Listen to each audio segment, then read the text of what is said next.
we're continuing the review for the final exam in college algebra, which does cover all 17 lessons. We're on page 1 of the review sheet, and we're under the category Solving Inequalities. And the instructions say, solve the following inequalities and write your answer in interval notation. Remember, as we go, I'm adding in supplemental questions, and it's a pretty safe bet if it's a supplemental question, there's a similar one on the final exam. So the first inequality is 4x minus 7 is less than 9x plus 2.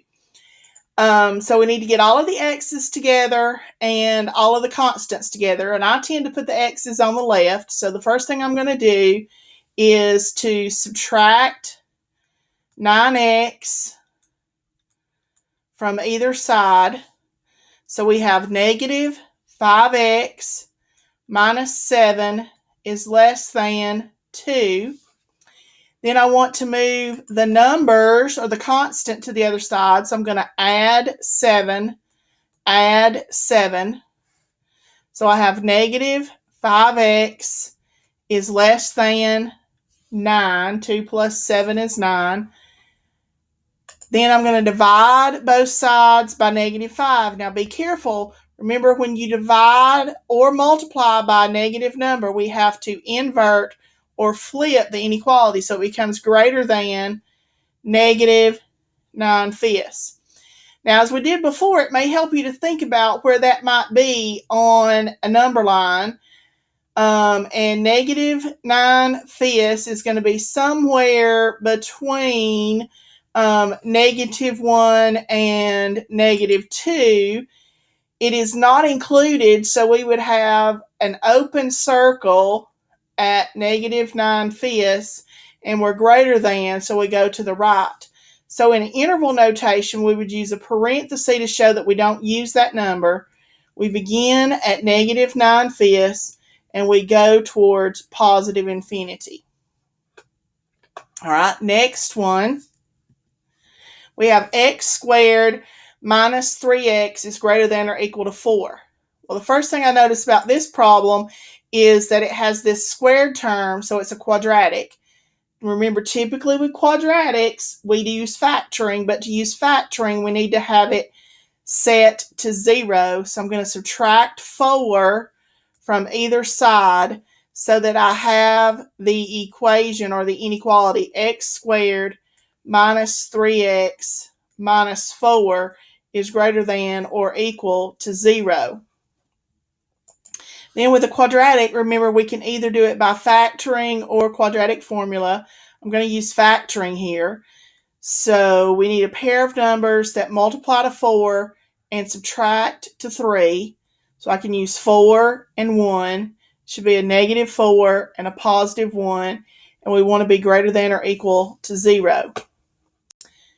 I know that one of those pieces, x minus 4, could have been 0, or x plus 1 could have been 0.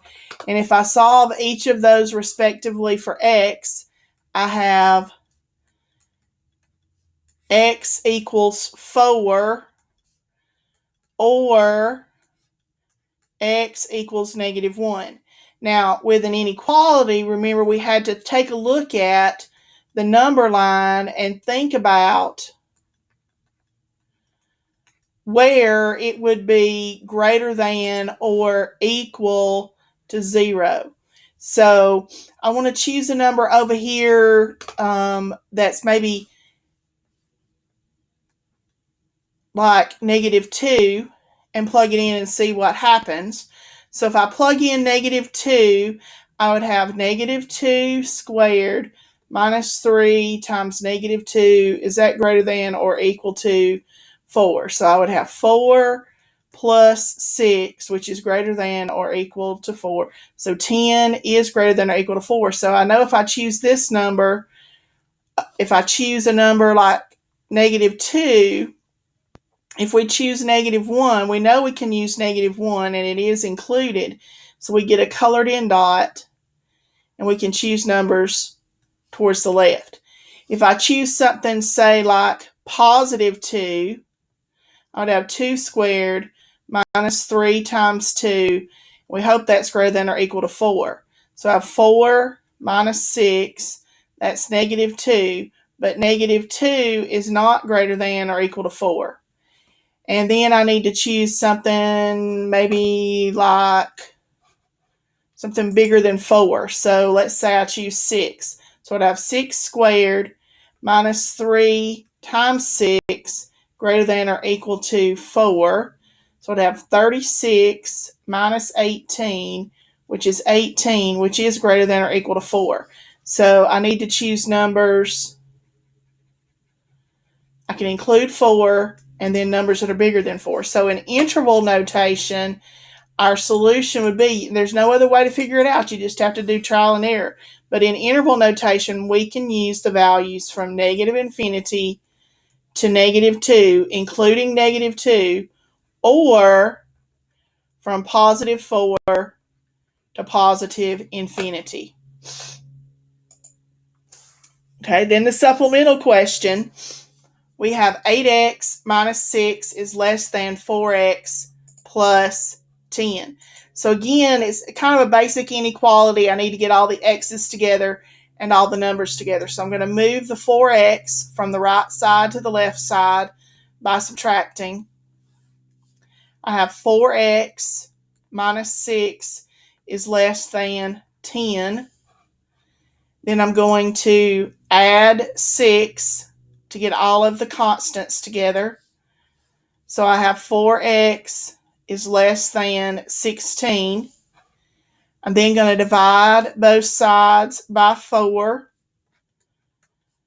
So x is less than 4. Notice I did not flip the inequality because I did not multiply or divide by negative, so we just leave it alone. So if we think about our number line here, okay, we're saying we cannot include 4 and we want to be less than that.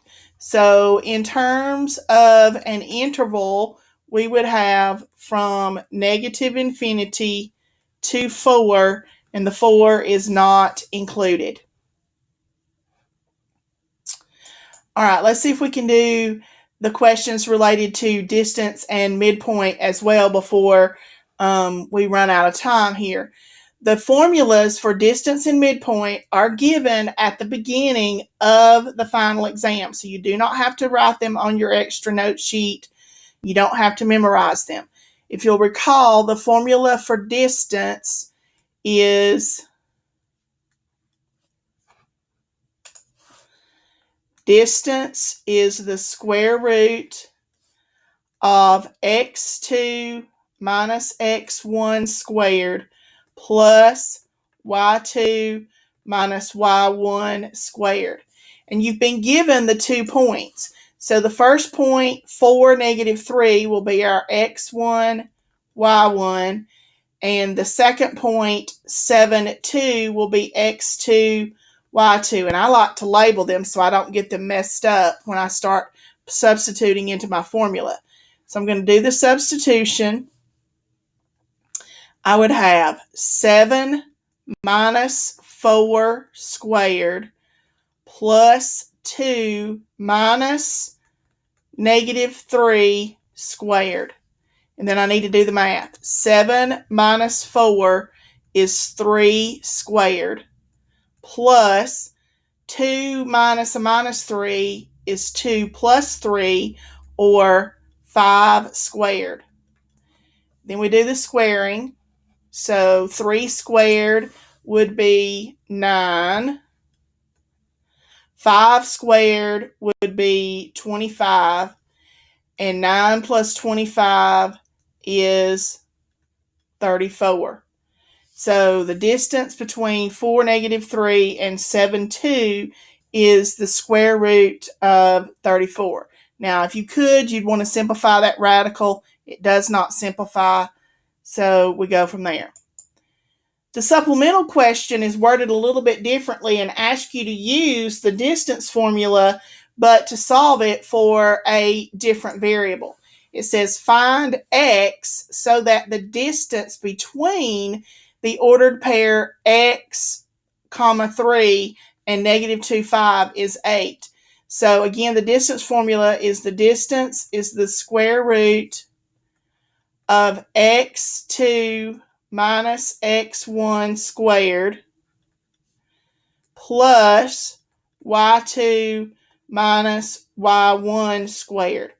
Now, in this case, they tell us we want the distance to be 8. And we have the two pairs. So we do have x1, y1, and x2, y2. It's just that I got to solve for x, which is a different variable. So I'm plugging into my formula. So I have the square root of negative 2 minus x squared plus 5 minus 3 squared. So I have 8 equals the square root of negative 2 minus x squared plus 5 minus 3 is 2, and 2 squared is 4.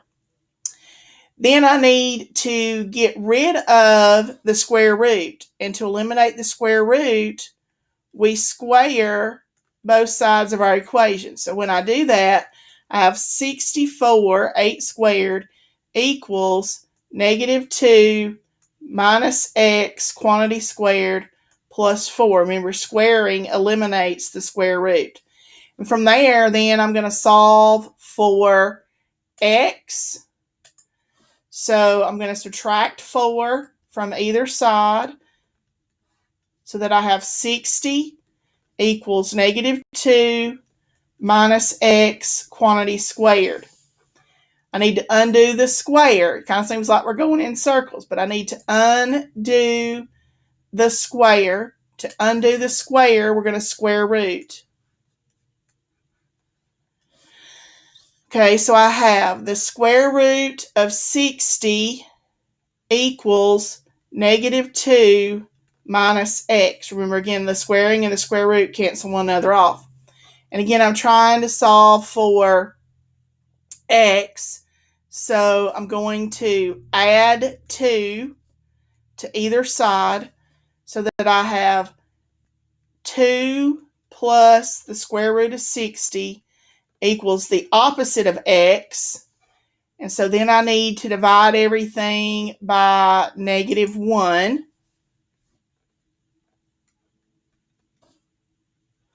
Every piece.